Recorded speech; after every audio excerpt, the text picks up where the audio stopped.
दोस्तों, आज हम सुनेंगे एक मूर्ख नाई की कहानी। बहुत समय पहले की बात है। एक व्यापारी रामू अपनी पत्नी रानी के साथ रहता था। रामू बहुत अमीर और दयालु था। उसके घर में हमेशा मेहमानों की लंबी कतार रहती थी। वह एक अच्छे मेजबान थी। लेकिन एक दिन उसके व्यापार में भारी नुकसान हो गया। लोग उसके घर आना बंद कर दिए, यहाँ तक कि उसके दोस्त भी उससे मुंह मोड़ने लगे। रामू ने सोचा, अब मेरे घर कोई नहीं आता, इसमें उनकी गलती भी नहीं है।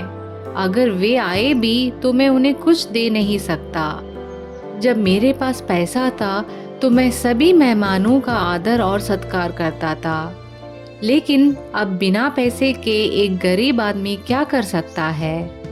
अब मैं बेरोजगार हूँ, मेरे पास न पैसा है न काम, मुझे जीने का कोई हक नहीं।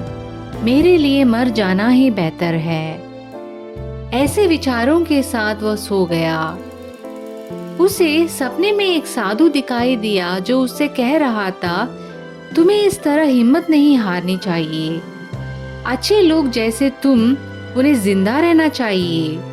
ध्यान से सुनो, सुबह जब तुम उठोगे तो मैं तुम्हारे दरवाजे पर तुम्हें इसी शरीर में मिलूंगा। तुम्हें मेरे सिर पर एक डंडा मारना है।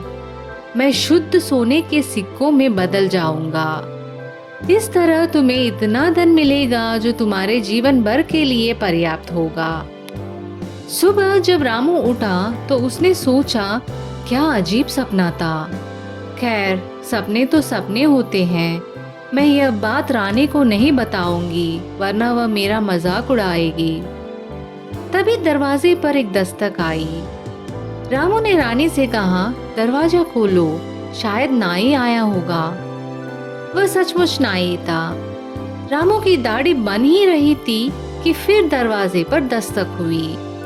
रामू ने खुद दरवाजा खोला। वह देखता रह गया। यह वही साधु था जिसे उसने अपने सपने में देखा था। रामू ने साधु को अंदर बुलाया, डंडा उठाया और उसके सिर पर मारा।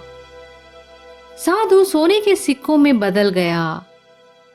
रामू और रानी दोनों हैरान रह गए। रामू ने कहा, रानी देखो, हमारे बुरे दिन खत्म हो गए, हम फिर से अमीर हो गए। रामू ने नाई को रिश्वत देने का फैसला किया ताकि वह किसी को कुछ न बताए। उसने कहा, दामोदर, ये लो कुछ सोने के सिक्के, लेकिन ध्यान रहे, जो कुछ यहाँ देखा है उसे किसी को मत बताना। दामोदर ने कहा, धन्यवाद मालिक, आप चिंता न करें। लेकिन दामोदर के मन में लालच आ गया। उसने सोचा, तो यह राज है, इन साधुओं को मारने पर ये सोने के सिक्कों में बदल जाते हैं। अगले दिन दामोदर मंदिर गया और वहां 5 साधुओं को देखा। उसने उनसे कहा, महानुभावों, कृपया मेरे घर चले। मेरे पास एक पुरानी पुस्तक है जिसे मैं आपको दान करना चाहता हूँ। साधु मान गए और उसके साथ चल दिए। जैसे ही वे घर पहुंचे, दामोदर ने दरवाजा बंद कर लिया और डंडा लेकर उनके सिर पर मारने लगा। साधु चिल्लाने लगे, बचाओ बचाओ, यह आदमी हमें मार रहा है। राजा के सिपाहियों ने उनकी आवाज सुनी और बचाने आ गए। साधुओं ने सारा वाकया बताया। दामोदर को पकड़कर राजा के सामने पेश किया गया।